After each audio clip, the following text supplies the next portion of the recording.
Hey everybody, this is Mr. Mobbin coming at you. This is another AP Gov video focusing in on topic 2.11, checks on the judicial branch.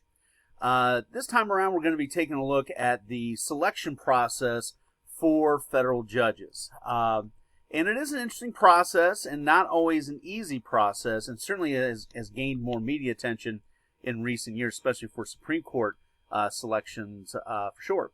So let's go ahead and get started and take a look at it. First off, as we've said before, when it comes to the federal judiciary, the Constitution, unlike when referring to eligibility for Congress or to become president, there is no language in Article 3 of the U.S. Constitution talking about who is eligible to be a federal judge. So the Constitution does not give us any guidance, but as we'll go later into this video, we'll take a look at what are the informal criteria to become a federal judge in the United States. Now, the first step in the process, now this is mentioned in the Constitution, is that federal judges are appointed by the president per Article 2. So note, when the nomination process is being considered, when a president's thinking, all right, who should I pick for these federal vacancies, a lot of his influence in terms of the background checks that are provided by the Department of Justice, including the FBI. Basically, presidents do not want to appoint people to be federal judges that have major skeletons in their closets, criminal histories, things like that that might be embarrassing for the president. On top of that, presidents are traditionally reliant on ratings by the ABA, that's the American Bar Association, and what they do is they put out report cards, basically, of lower court judges to be able to kind of focus in on their competency. So obviously, presidents want to have selections that they can point to as being competent per the ABA. We also mentioned previously the impact of senatorial courtesy for lower district court vacancies, basically asking the senator of the president's party in that home state of where the federal vacancy would be to get their recommendation. So all these play a role in the nomination process in terms of who the president is going to be picking. Now, once the president has made that pick, then, of course, is the next step, and that is Senate confirmation. Don't forget that Senate confirmation requires a simple majority.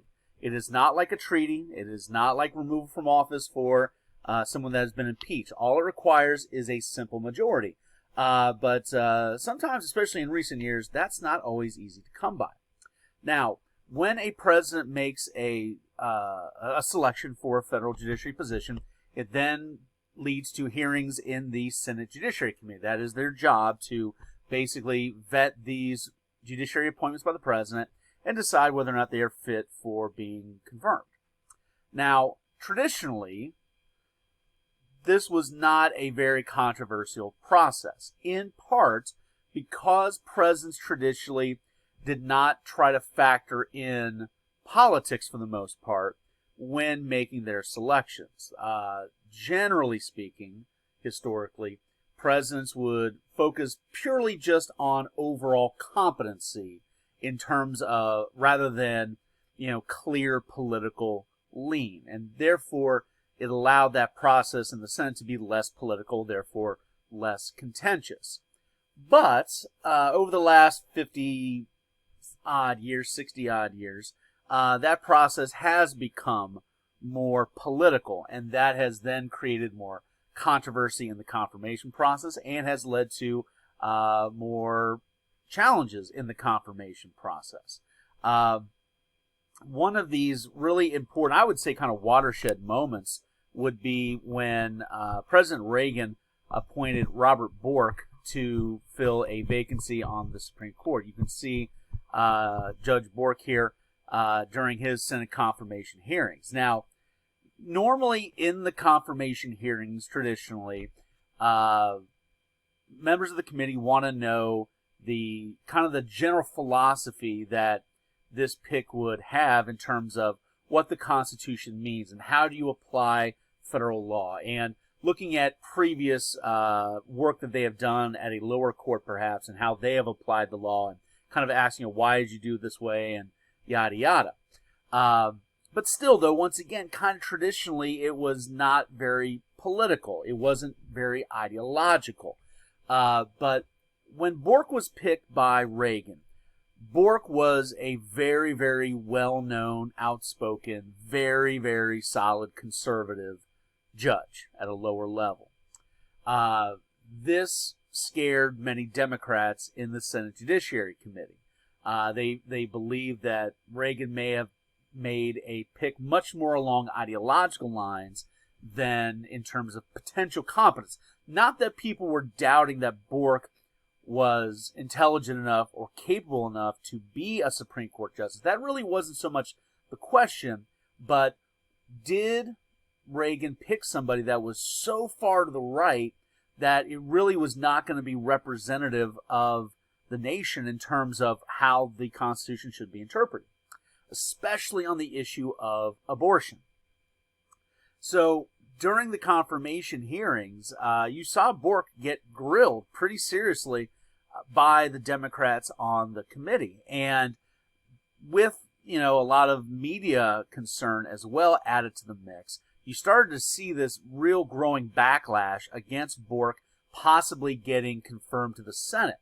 And ultimately, he gets rejected. And it really is done along ideological lines. It's just simply a matter of, we're not doubting your competency, we're not doubting your experience, we just believe that you are ideologically too conservative to be a proper pick for the Supreme Court. Now, conservatives are going to be aghast at this. They call this process getting borked moving forward. And the idea being is that you have kind of been denied a seat on the bench simply because of your personal political beliefs as opposed to your competency in terms of applying the law. And so in many respects, this is kind of a watershed moment because now things are going to get even more political, especially with there being a history of some Republican presidents that had picked folks for the court that they thought would be a little bit more on the conservative side, like Earl Warren with Eisenhower, or Justice Souter with George H.W. Bush, and they ended up becoming very, very liberal. So you're starting to see, especially with Republican presidents, first really starting to try to find very solid conservative picks. That kind of explains Bork a little bit, but there's going to be other reasons for controversy with some of these picks. For example, going back to 1991 with the nomination of Clarence Thomas by George H.W. Bush. Thomas was only the second African-American pick for the U.S. Supreme Court, and ironically enough, he was picked to fill the vacancy left by the first African-American U.S. Supreme Court Justice, Thurgood Marshall. Now, once again, Justice Thomas had a long track record as a judge. He's competent, had acceptable ratings from the ABA and yada yada. But when he was going through his confirmation process, allegations began to emerge about concerns regarding sexual harassment in his office as a lower court judge. These accusations of sexual harassment certainly got the Senate Judiciary Committee's attention, and it became really the center of focus in the confirmation hearings, not his, judicial expertise or things like that, and not even so much his very conservative beliefs ideologically, but really, was this guy involved in sexual harassment? Now, in the end, Thomas does get confirmed by the Senate, but it is pretty much by the narrowest of margins. And this is not going to be the last time that a Republican pick has been accused of sexual harassment and narrowly makes it onto the bench. Much more recently, you have Brett Kavanaugh, who was just a couple of years ago going through the hearing confirmation process. And not only was he accused of sexual harassment, he's also accused of sexual assault back when he was, in his teens. This, once again, got tons of media attention, a lot of controversy centering around it. Once again, conservatives are going to be arguing this is kind of a liberal witch hunt, going after folks that are, right of center ideologically, et cetera, et cetera. And the Senate, controlled by the Republicans, will get Kavanaugh through, but once again, it'll be by the narrowest of margins. So one of the things that we have seen in recent years, especially with regards to some of the conservative picks that have been made, a concern in terms of, will these folks get through, be it based on ideological lines or concerns about their past history, etc., etc. Now, with regards to lower court vacancies and the application of politics, something else was of growing concern in the beginning of the 21st century. Remember that confirmation, can be held up via a filibuster. And we started to see more and more lower court vacancy appointments being filibustered for political reasons. You saw Democrats doing it, then you saw Republicans doing it, and then what started to happen was, in the name of trying to actually fill vacancies, they started to get to the point where there were literally hundreds of vacancies on the federal court. We started to see the Senate changing the rules regarding the application of the filibuster to these confirmation process for lower courts. They eventually got rid of being able to filibuster at the district level, at the appellate level, leaving only the Supreme Court level open to filibuster. But even that was eventually eliminated in what was called the nuclear option.